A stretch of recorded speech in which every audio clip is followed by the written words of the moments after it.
Okay, so today's topic is going to be a very interesting topic, and most of the time is a little bit overlooked. People tend to see and try to figure it out and do another investigation when they're facing productivity issues or mortality or drop in hatchability, for example, and not many people try to focus on water quality. Okay, so we're going to be talking a little bit today about water quality at the farms, what we should be looking at, and how can we approach certain issues. So what we're going to be talking about today is, we're going to do a small introduction. Then we are going to be talking about water quality and some drinking water sanitation. We're going to be discussing a little bit more about that. And then we're going to finalize a little bit in terms of the role of water on vaccination. So, as you know, it's a very important nutrient. It's actually one of the main nutrients important in operations. Okay, so the body of the bird is approximately 70% of water. Okay, and water also is being utilized. It has a role in terms of the metabolic. It's a very important component of blood. Also helps conditioning feed and participates in feed digestion. It helps our birds in terms of heat removal, lubricate joints, remove weights, and also is a carrier for many things. For example, it's a carrier of vaccines. We use it as a carrier of treatments, medications, vitamins, etc. Supplements we're giving to the birds. But we always need to remember it's also carrier for bacteria, viruses, parasites, fungi, okay, biofilm. Okay, so water is a carrier, and we need to understand and remember that. Okay. For example, if we face drop in production, poor performances, not getting enough body weight if we're talking about broilers, or we are facing enteritis, diarrhea, or an increase in mortality, or an increase in terms of lower hatchability, and poor quality, we always need to check for the water quality, because water quality may be something that is affecting us. So what is the role of water in poultry operations? Basically three, okay? We can use water as a component of the live operations. That means the bird itself. We also have a very important role in water in terms of biosecurity. And like I already said, water plays a key role in terms of vaccinations. So for live operation, we do know that water, it's a part of very metabolic processes of the birds. For example, temperature regulation, blood component, acid-basic balance, etc. We also know that water is required for production, whether that is feed intake, growth, egg production, egg quality, fertility, feathering. Also, in terms of keeping the mortality low, we do know also that water plays a big role in terms of health. For example, in water, you can find biofilm, which could be responsible for some enteritis, some leg health issues, some gut health problems. We also, like I say, water can be used as a carrier of pathogens. And we also need to remember that water is also being utilized in equipment. For example, in our drinker lines, our cooling pads, foggers, pumps, medicators, etc. So depending on the quality of the water, these equipments are going to be functioning properly, or the durability of those equipment are going to be extended or shortened. But we always need to remember that water plays a key role in terms of animal welfare. And as you know, if an animal is good, is well, they will produce. So water in terms of biosecurity, we do know that we utilize water for many processes. For example, we utilize water for cleaning and disinfection. And mostly in water is going to be the carrier for many detergents and disinfectants. A poor quality water, especially in terms of pH, will decrease the activity of those detergents and disinfectants. So we really need to make sure that our quality of the water is. We also utilize water in order to provide and to make our food baths, for example, our sanitary arches, our dipping pool, spray cabinets, etc. Same as before, water can actually decrease the activity of the disinfectant we're going to be using there. Also, the water is going to be utilized on drinker lines, tanks, and biofilm.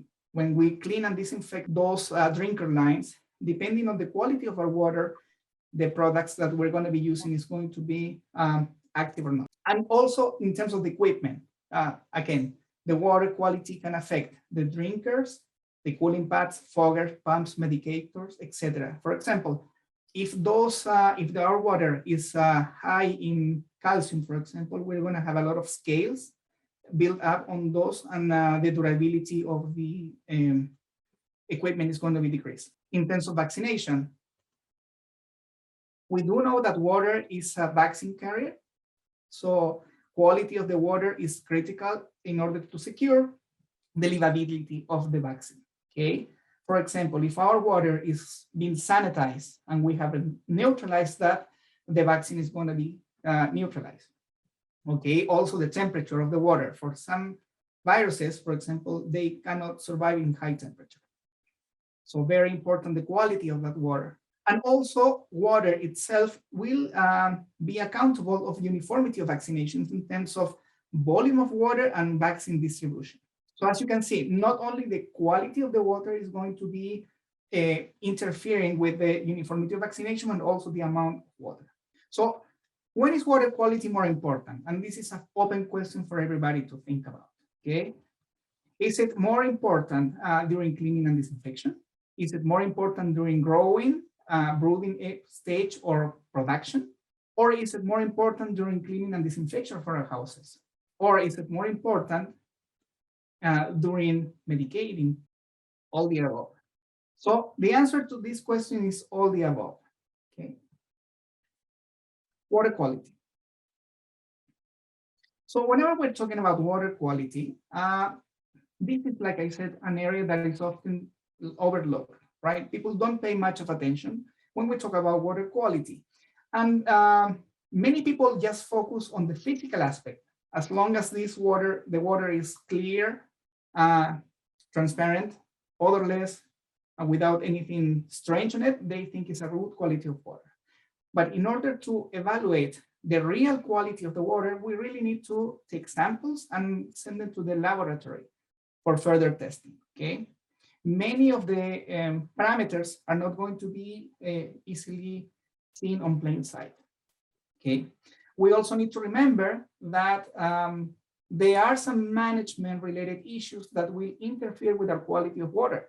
For example, nipple line height or liter quality can actually, just for example, what you're seeing here, will be interfering with the water quality. It will decrease the water quality as well. And again, assessing water quality is not only something that you need to do on laboratory, but also you can do that in your farm every week. Okay, we're going to talk a little bit more about that later on. Okay, and it's very important that in our farms we do a sampling program, a testing program, okay, in terms of frequency, equipment that we're going to be utilizing, and what guidelines we're going to be following. Okay, it will all depend on how important water quality is for you and your operation, and if you're facing any issues or if you have any problems or something that you want to further improve. Okay. Remember, if your farm is underperforming flock after flock after flock, that means maybe one area that you need to check is your water.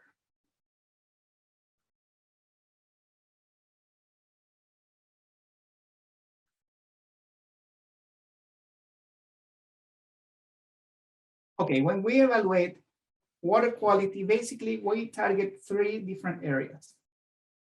First one is going to be the physical quality of the water, which means what we can actually see and measure right away. The other area is chemical parameters and microbiological parameters as well. So for the physical parameters, first is what we are going to be seeing. Is the water clear? for example, that is water, normal water should be clear. But if we are seeing a reddish brown color, that indicates that the iron level of the water is high. And if the color of the water is blue, that means we have copper, higher amounts of copper. The other criteria that we're going to be seeing is the odor. Water normally should be odorless. But if we are feeling some rotten smell, that means we have hydrogen sulfide in our water, right? And if our water is black color, like we have black water, normally that will be hydrogen sulfide plus iron. And this is very important because you know that we have bacteria that actually feed from iron. And that's going to be the more detrimental to the quality and the performance of the birds. Normal water also should be tasteless, right? Unless you increase very higher levels of chlorine, okay? But if your taste of the water is a little bit bitter, that means that ferrous and manganese sulfides are present, okay? And the other parameter that we're going to be evaluating is temperature, because water temperature is also accountable for water consumption. So ideal temperature of the water should be between 18 to 21 degrees Celsius, okay? In a range from 16 to 27, no more than 30. Of course, we do know that parts of Asia reaches really easy 32, 35 degrees Celsius in terms of water temperature. And we're going to have to do something, yes, in order to overcome that.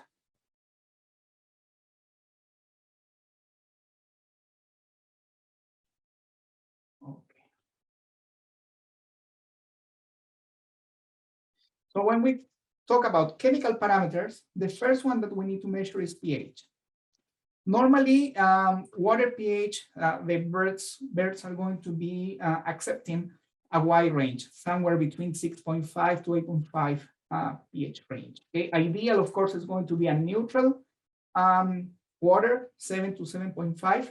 Okay, and we do know that lower pH causes the precipitation of medicines, affects the digestive process, also affects and decreases enzymatic activity, and has an effective of corrosion on the equipment. Okay.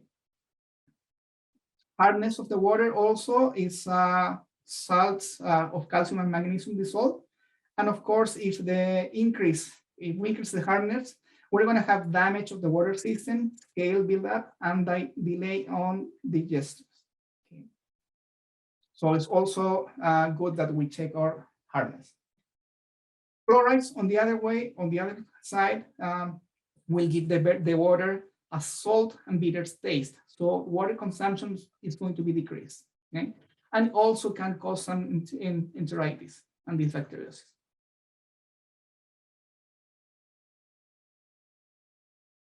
Sulfates, very important because it's going to make enteritis and some stunt birds, but also has a corrosive effect on metal surfaces. Nitrates and nitrates, and this is very important. Nitrates itself is not so dangerous, okay? But nitrates combines with hemoglobin and decreasing the capacity of mixing with blood, oxygen in the blood, okay? So that will cause cyanosis, which is a lack of oxygen, diarrhea, some stunt growth, ataxia, incoordinations, and death. Arsenic. Arsenic source could come from natural soil or could come from pesticides and industrial waste. So we actually need to check our water source in case to see where that's coming from, okay? Very low but cumulative toxic effect in terms of development problems, cardiovascular disease, and neurotoxicity are described. Calcium, as we do know, soluble salts in forms of fluorate, phosphate, bicarbonate, and sulfates, and it's going to be accountable for the hardness and taste of the water. Okay, so higher levels of calcium, we're going to have scale build up and drop in water consumption. Magnesium, on the other hand, will give gut health issues, okay, diarrhea, enteritis, also bitter taste, and decreased water consumption. And ammonium, another contaminant, normally it will be from agricultural or industrial processes of metabolic problems, okay? It will come from contamination from bacteria, wastewater, or animal waste. Okay? For example, when you are burying your mortality near the your wall, your water source, it can get contaminated, okay? So the main thing here is once you analyze ammonium, you need to analyze your source.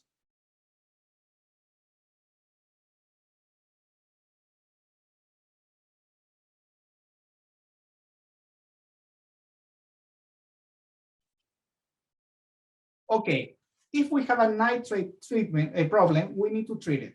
There are three ways of we can treat actually nitrate, okay? The first one is going to be demineralization. That can be done using distillation, which is basically boiling the water and get the condensation of the evaporated water, okay? All the minerals are gonna get concentrated on the tank, not very suitable for big volumes of water. The other one is going to be reverse osmosis, which is a system that uses pressure force water through a membrane. It will filter minerals and nitrates. The big issue here, it has a big percentage of rejected water. 50 around to 70% of the total water is going to go for reaction, okay? And that's going to depend basically on the pressure of your system, okay? Higher pressure, less reaction. Lower pressure, higher reaction, okay? It's high maintenance and also very expensive. So it's not very economical to use. And the other one will be ion exchange, okay? So nitrate will be exchanged with another ion, normally will be chloride, and it's been done by using a resin beads, okay? The problem is that that resin beads is corrosive as well, okay? And the remaining water, sorry, there's a lot of people coming in, okay? And the remaining water, the backwash will be as a brine. And that brine has to be disposed, okay, properly disposed, and can recontaminate groundwater supply if we don't do that properly, okay? It allows to treat big amount of water, so it's commonly used. And the third one is going to be dilution. Okay, so that means you're mixing your water with high levels of nitrate with water with low levels, and then in that way you decrease the quantity of nitrate.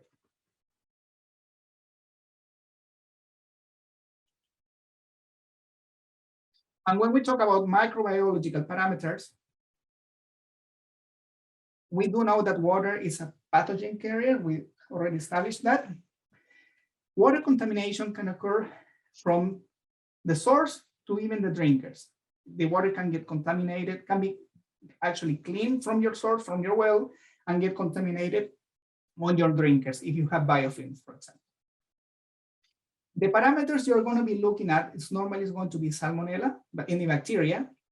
That could be salmonella, leptospira, pseudomonas, Escherichia coli, etc.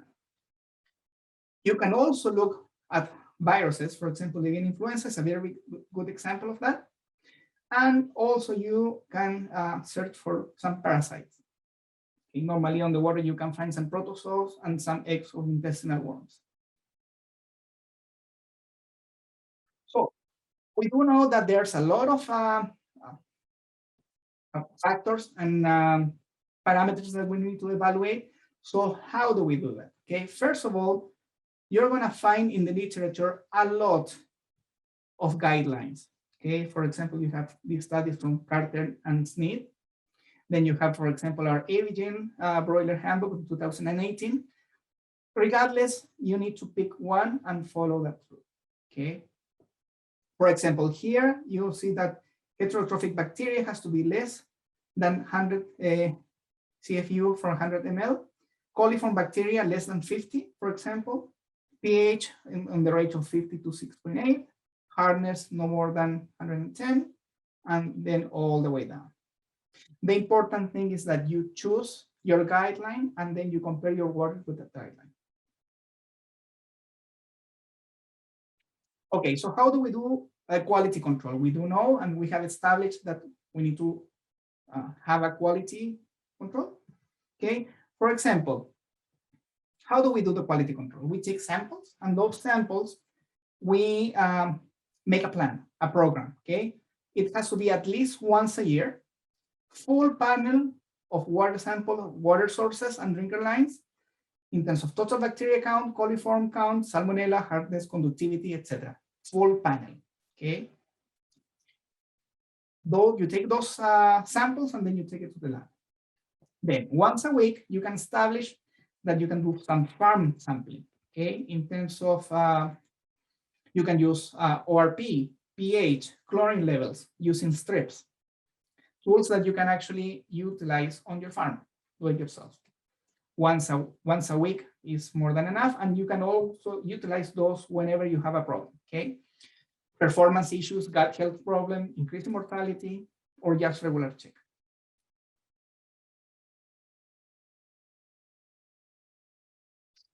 What else do we need to check? First of all, we need to check our flow rates. Are the flow rates that we are getting actually matching what we should be getting according to the bird age, okay? The drinking behavior of the birds and the water consumption profile. And like I already said, take some water strips, checks, ORP meter just in order to check oxidized reduction potential, and free chlorine meter as well, okay? The important thing is that you build your water sample program, utilize the tools you have available, and take samples and take them to the lab.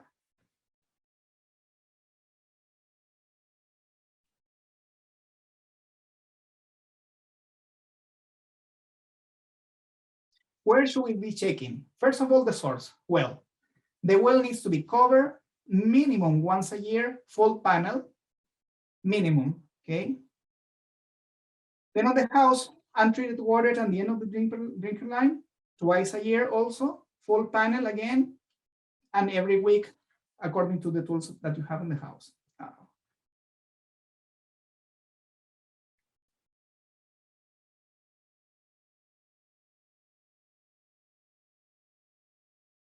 Always check your water sources, okay? For example, I've seen during my trips that you can see all the wells here, very open. You see there's not much protection over there. Also some water tanks, not in very good condition, okay? And if we took a look at this water tank, inside you can see actually that the water quality of the water is really bad. And that is going to go straight into our, straight into the birds. We're contaminating the birds from the source. The wells needs to be in proper condition, covered, having a ceiling, okay, and protected. Protected from the environmental condition, protected from other birds, other animals, okay, rodents. Now, if we talk about drinker line management, always remember that you have to consider your drinker and water system on your cleaning and disinfection program and maintenance as well, okay? So in terms of water lines, drinking cups, pumps, regulator, injectors, medicators, always check before your flocks arrive and between flocks if they're properly functioning, if they're well maintained, if it is clean, or do we have any biofilm inside that we need to get rid of, okay? Check your well condition, your tanks, your pipes. If you have any leakages, fix it, okay? Always flush your lines between flocks and after treatment and vaccination, and this is very important because, as you know, biofilm not only contains bacteria and microorganisms, but also has remaining of treatments, antibiotics, anything that you're going to be giving them, any vitamins, etc. Okay. Check and do the flushing with high pressure pump. Make sure that you get rid of everything. Okay. If you have a scale build up, get rid of it using some kind of acids, for example, a special product for that. And if needed, you can use detergent and sanitizers for further cleaning. Like I say, biofilm is an assemblage of surface-associated microbial cells, enclosed but extracellular polymeric substance matrix. Okay, in English, microbia surrounded by polymeric substance, okay? They're being protected against chlorination, again, any disinfectant you may have, and they're having special conditions for growth, especially if we're talking about a pipeline that is has low flow of water, but also high temperature. That's giving the perfect condition for bacterial proliferation, okay? And those microorganisms could be bacteria, viruses, parasites, fungi, etc. Okay, and again, not only microbial, but also the remainings of treatments, antibiotics, vitamin, dewormers, electrolytes, vitamins, etc. Problem is, and one of the things is that this biofilm is also a big chance for bacterial resistance. So if we don't get rid of the biofilm properly, we're going to have increases of chance of bacterial resistance. Okay. The thing is that also the biofilm will slowly release some of its component into the drinker lines, into the water, and the birds are going to be consuming those.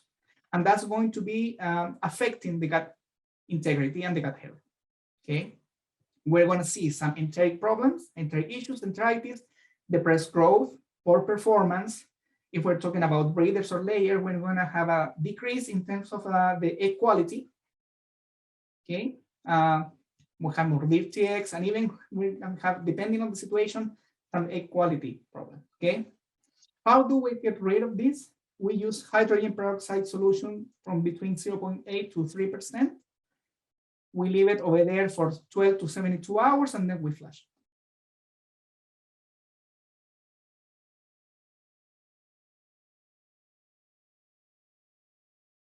So if you're seeing any biofilm, any enteric problem, okay, any loosened droppings, enteritis, you're opening your birds and you're seeing some affected gut, okay, check your regulator.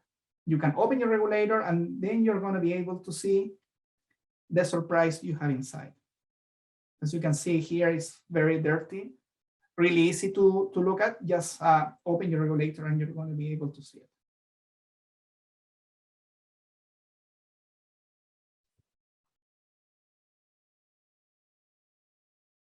Drinking water sanitation. First of all, we do know, why do we need to sanitize our water? First of all, we do know that water sources could be contaminated. Okay. We also know that in certain parts of the age of the bird, especially brooding, you know, the immune system is immature for the first week. And they may be suffering also some immunosuppressive issues, for example, mycotoxicosis or any disease, immunosuppressive disease. Okay, so that means that they're not going to be able to neutralize that challenge. Okay, we also need to remember that some lameness and other issues can be related to water contamination. So whenever we're facing lameness or call or everything, just remember to check your water. And again, remember your biofilm effect.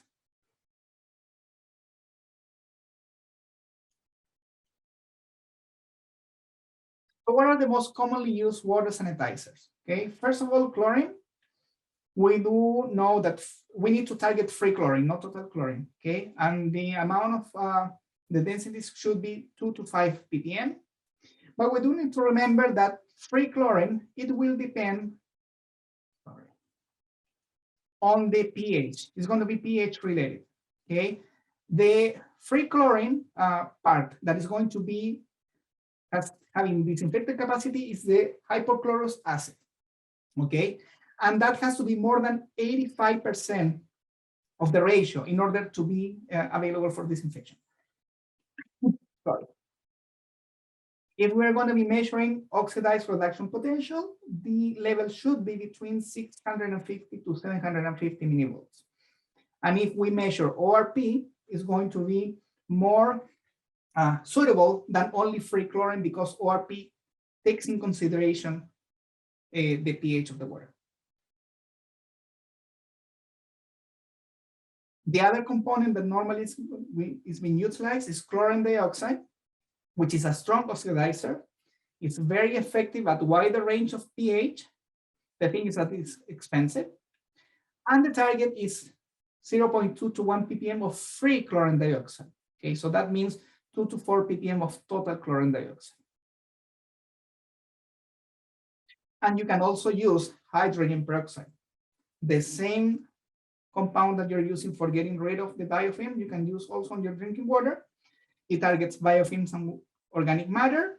Your target should be 25 to 50 ppm of residual in drinking water.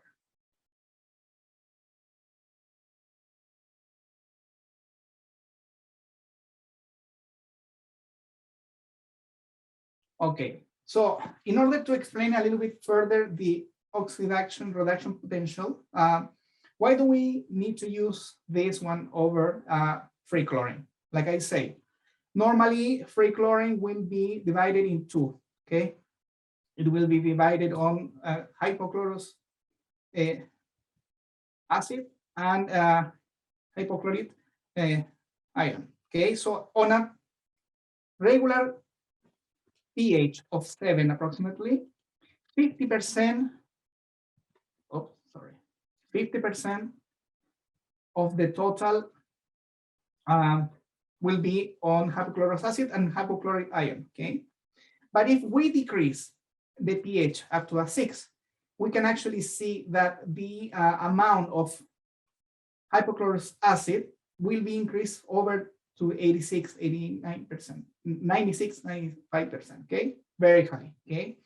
And as you can see here, it will take, with an ORP volume of 650 millivolts, seconds in order to kill Escherichia coli.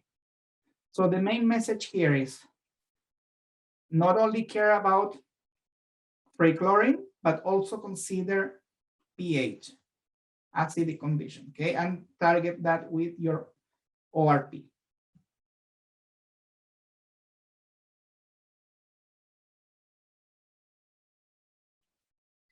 Okay, measuring our water quality at the farm. Open your regulators again. Take your water sample, use your chlorine strips. They're really cheap, available everywhere. You can actually measure your hardness. Your total chlorine, in this case, is 5%, 5 ppm, sorry. And your free chlorine, which is 3. Those are within the range that we want, and you can take samples and measure ORP. As you can see in this case, the ORP levels are 768 millivolts, which is what we want. Okay, so that's a very good job. But whenever you're having problems, take the same water sample, open your regulators, and you're seeing this. Take your water sample, and you can see here that hardness are not going to be changed much, but in terms of total chlorine, that's going to be 0, and free chlorine also 0. Measure your ORP meter, and you can see that it's 181. Big risk. Tools that you're going to need in order to evaluate your quality of water. First of all, the BioChek, which is going to be cheap, full strip, very good. You can use your ORP meter. You can utilize your screwdriver in order to open your regulators.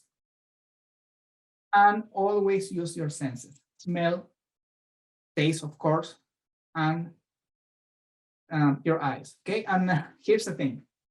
If you are so confident in terms of your water sanitation program, you should be able to drink your drinking water, okay? If not, something is wrong there. Water and vaccination. Okay, water and vaccination. First of all, we do know that water quality is very important for this matter. Okay. We cannot have any type of chlorine or sanitizer. We cannot also utilize any metals or any type of metallic surface. Okay. We need to have a neutral pH of the water. ORP has to be less than 300 millivolts, less than 0.5 ppm of free chlorine. So we don't want to jeopardize the livability of the vaccine. We can use a vaccine stabilizer, and we can add some dye, yes, in order to control vaccine distribution. You can use powdered skim milk, 2 grams per liter, or skim milk in a ratio of 2 per each 100. Have them act for at least, have them work for at least 20 to 30 minutes. You can also use some commercial vaccine stabilizer. Normally it will be 1 tablet per 100 liters. Make sure that you give enough time for them to neutralize and stabilize the water. No metal container, and it has to be clean. Key points for drinking water vaccination. We need to know that before we start our vaccination, check your water consumption. 2 or 3 days before your vaccination, start monitoring the amount of water, the water pattern, consumption pattern, okay? Check your vaccine tanks. If you are using vaccine tank, they need to have the minimum capacity for the amount of water you're going to be utilized, okay? Also remove the day of vaccination, remove any filter, or 2 days before, remove any filters, because on those filters, we're going to have reminders of sanitizer, some slimes, some issues. Your thirst time will be somewhere between 60 to 120 minutes. Double check depending on the water consumption pattern of your farm. Okay. Once you need to raise your drinkers in order for the birds not to be able to reach them, and you can actually distribute your vaccine uniformly. The volume of water that you're going to be using, practical approach normally will be 25 to 30% of daily water consumption, plus 10 to 15% more for residual water that could be remaining in the water lines, okay? Bear in mind that drinker line capacity can get up to 250 liters, okay? And once you give the vaccine, allow for 90 to 120 minutes for consumption. And after that, you check your water consumption, your vaccine consumption. So these pictures is a little bit of different approaches, okay? So in this case, it's a drinking water preparation, vaccination preparation. You can see that we have prepared here water which has already neutralized and applied dye. In this case, in a farm, the vaccine is going to be administered by the medicated pump, and the vaccine is being reconstituted below the bucket. Also, you set up the volume of the bucket of the medicator to be used somewhere between 0.5 to 1% of the total volume to be distributed. Cannot be cold, and it has to be neutralized as well. And then it's going to be administered to the birds. And in this case, these are brooding chicks, and in this case, in production.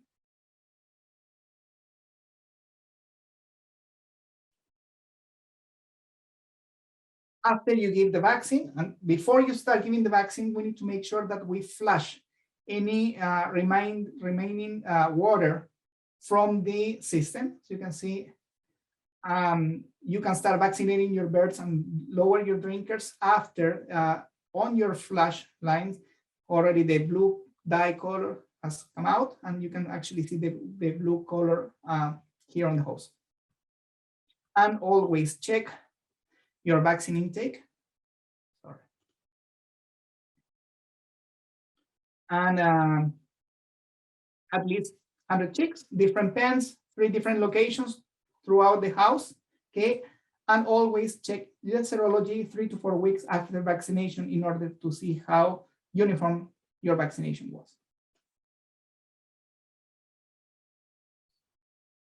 Now, if we talk about water and spray vaccination, we need to consider a couple of things.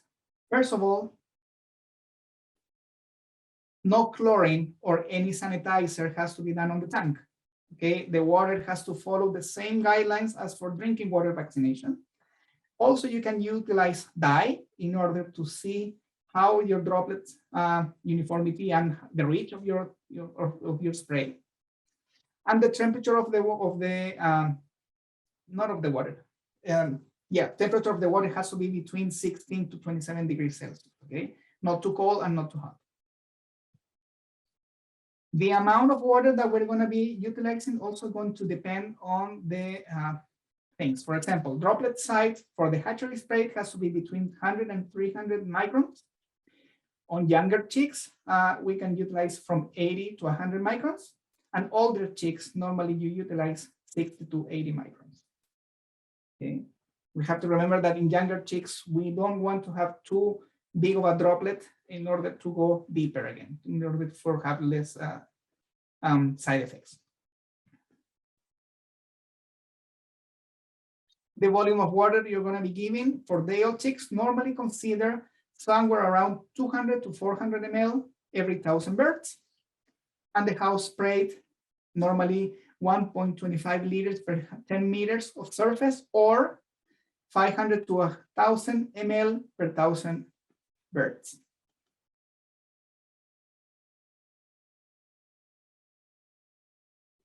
Okay, so after you give the vaccine and then you wait, what you need to do actually now is we need to evaluate how uniform was our vaccination. Okay, and in this case, this is a ELISA report done from a breeder flock that is actually 28-week-old. And as you can see, this is for infectious bronchitis, okay, following the vaccination program and all the primers with live vaccines and the kill vaccine.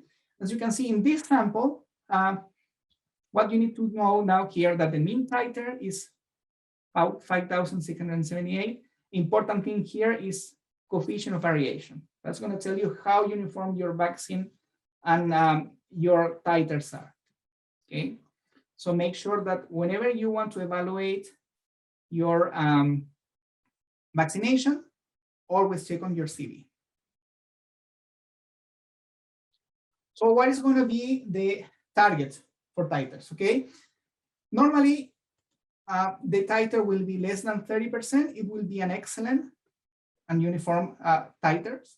Okay, if you have somewhere between 31 to 50, it's going to be good. 51 to 80% is going to be acceptable, but needs improvement. Okay? Normally, you don't want to go further than 60%. Okay, and if you have more than 80%, that's really bad. That's unacceptable. Okay, conclusion. Looks like I talked too fast. Okay, as a summary, for example, we know that water plays a vital role in poultry production. Water is a key route of administration for vaccine medication, but also for pathogens. So we need to make sure that our water is safe, clean, and has good quality. Routine water sample program needs to be in place. Okay, control of chemical and microbiological parameters should be done in a regular basis, and also depending on the condition of your birds and if you're facing some disease or poor performance.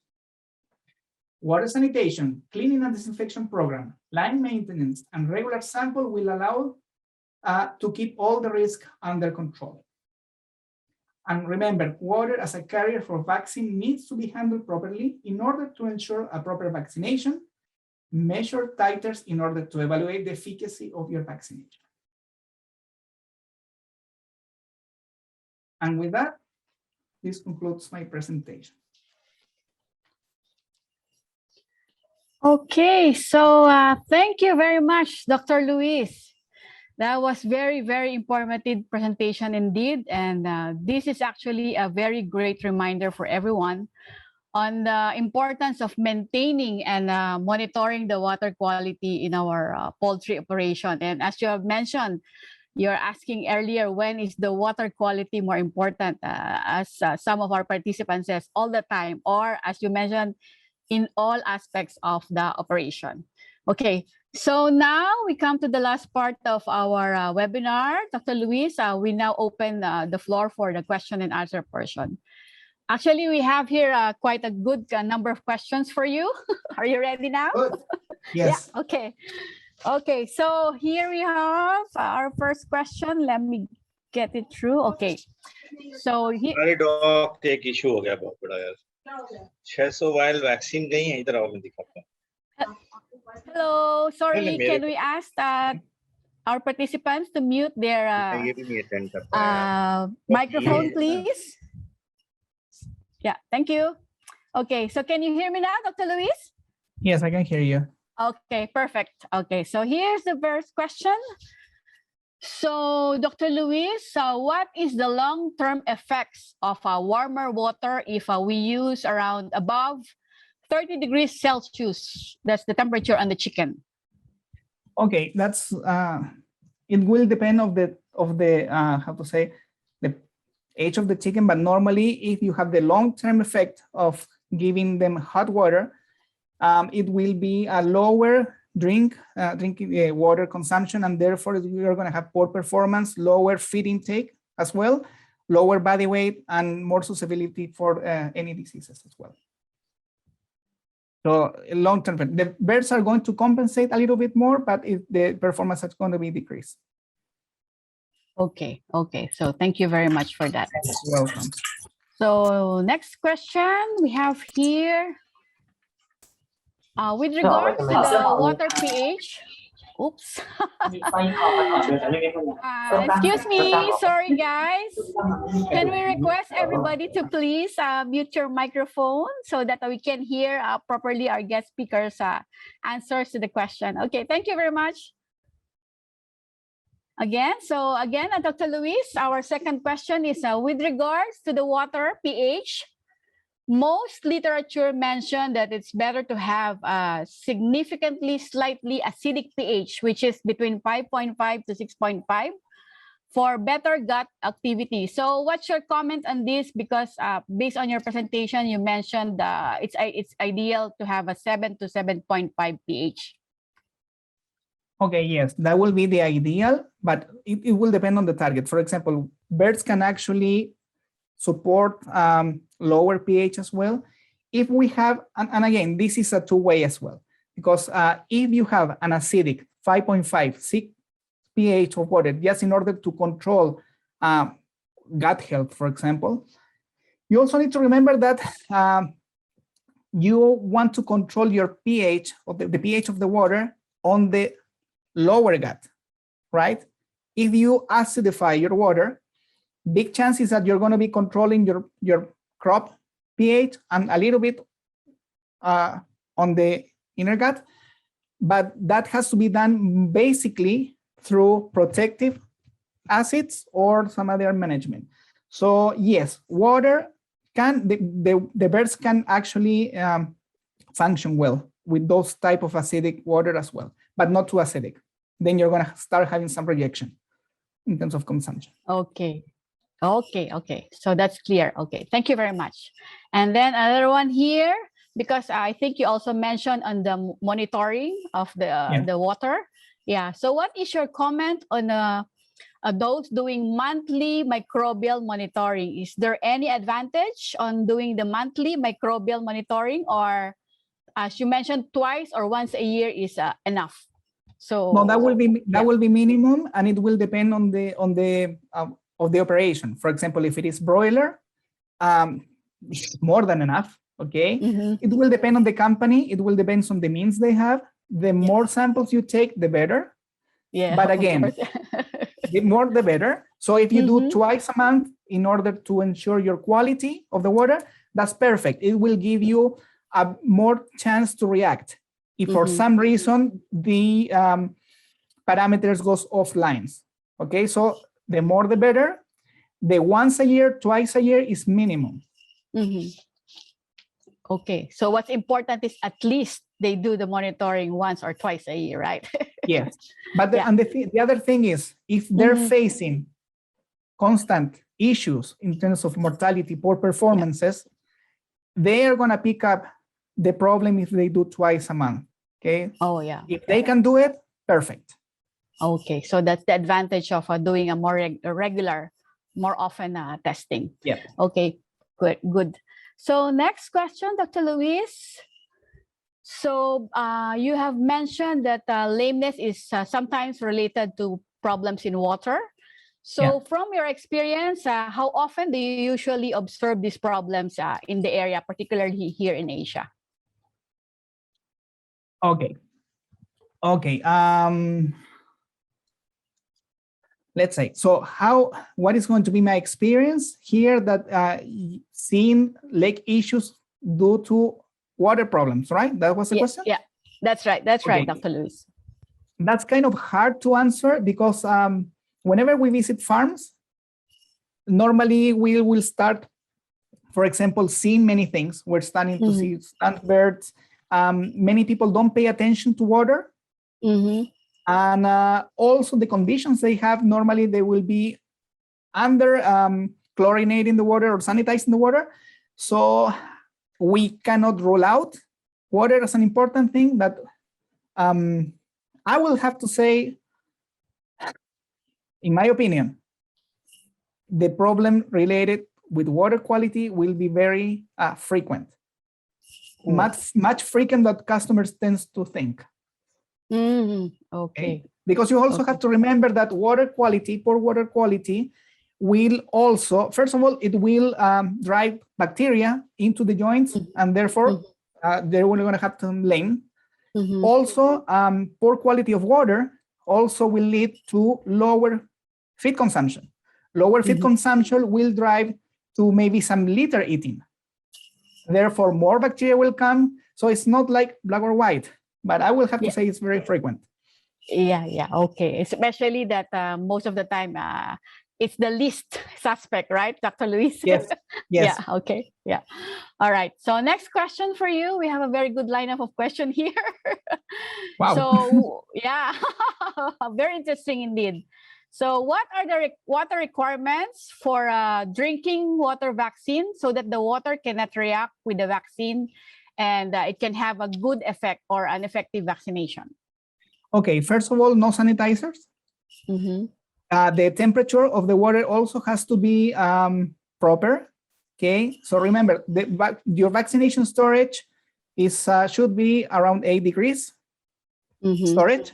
Then you need to bring that temperature into the drinker line, maybe 18 degrees, 20 degrees Celsius, good mixture.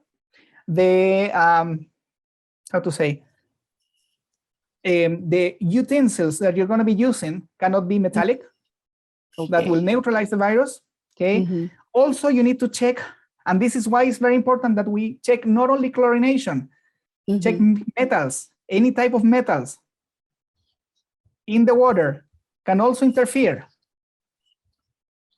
Biofilm on your drinker lines. You may be making your vaccination properly, but if your vaccine is going to be distributed on a drinker line that has biofilm, that's also going to be affected. Okay, amount of water that you're going to be using, is it enough to be given to the whole drinker line, right? Or maybe there's many factors. Okay, yeah, great. So, okay, pH thank also. you for that. Yeah, so many things to consider. Yeah, that's right. You're right.